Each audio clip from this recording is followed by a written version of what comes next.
Russia said it was targeted by a wave of Ukrainian drones overnight Sunday, as Kremlin critics called for mass protests and more than 47 people were detained on the final day of elections set to extend President Vladimir Putin's rule.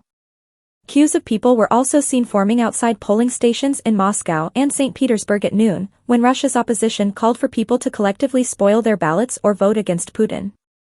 More than 47 people have been detained in 13 Russian cities in connection to the presidential election taking place, the OVD-Info protest monitoring group said. The three-day vote had already been marred by a surge in fatal Ukrainian bombardment, incursions into Russian territory by pro-Kiev sabotage groups and vandalism at polling stations. Ukrainian drones attacked at least 8 Russian regions overnight and on Sunday morning, with some reaching as far as the Moscow region, the defense ministry said. 3 airports serving the capital briefly suspended operations following the barrage, while a drone attack in the south sparked a fire at an oil refinery. In the Russian-controlled part of Ukraine's Zaporizhzhia region, where voting is also taking place, kamikaze drones set a polling station ablaze, according to Moscow-installed authorities.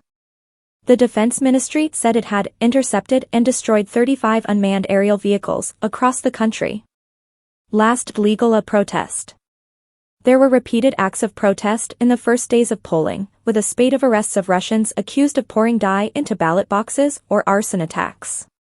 Before his death in an Arctic prison last month, opposition leader Alexei Navalny urged Russians to collectively vote at noon in a protest the opposition dubbed midday against Putin.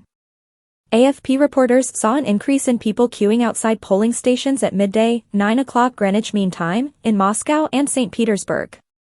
This is the last kind of protest action through which you can legally express yourself. It's safe, 29-year-old IT worker Alexander told AFP. He voted around noon at a polling station in Mariino, a district of Moscow where Navalny used to cast his ballot. If I didn't do it, I'd feel like a coward, he said. Elena, 52, who also voted around noon, doubted the demonstration would have much of an impact. Honestly, I don't think it will show anything, she told AFP. Difficult period.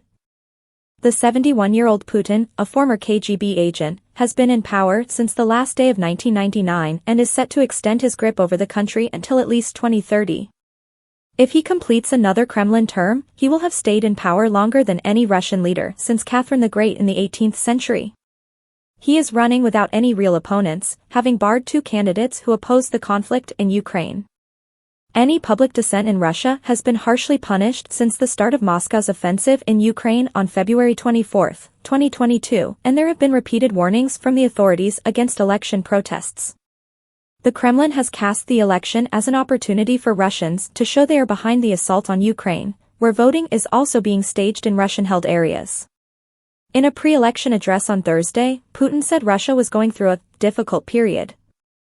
We need to continue to be united and self-confident, he said, describing the election as a way for Russians to demonstrate their patriotic feelings.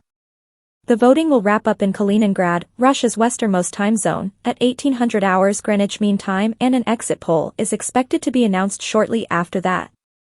A concert on Red Square is being staged on Monday to mark 10 years since Russia's annexation of Ukraine's Crimea Peninsula, an event that is also expected to serve as a victory celebration for Putin.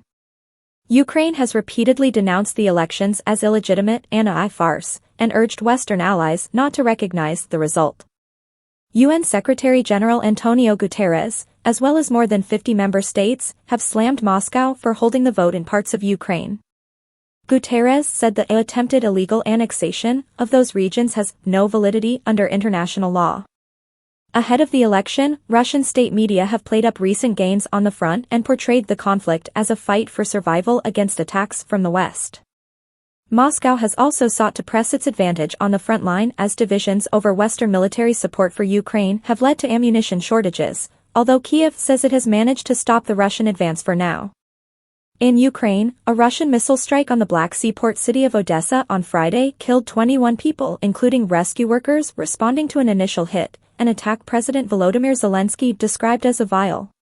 In Russia's border city of Belgorod, Ukrainian shelling killed a 16-year-old girl and wounded her father, the region's governor said Sunday. The governor has ordered the closure of shopping centers and schools in Belgorod and the surrounding area for 2 days because of the strikes.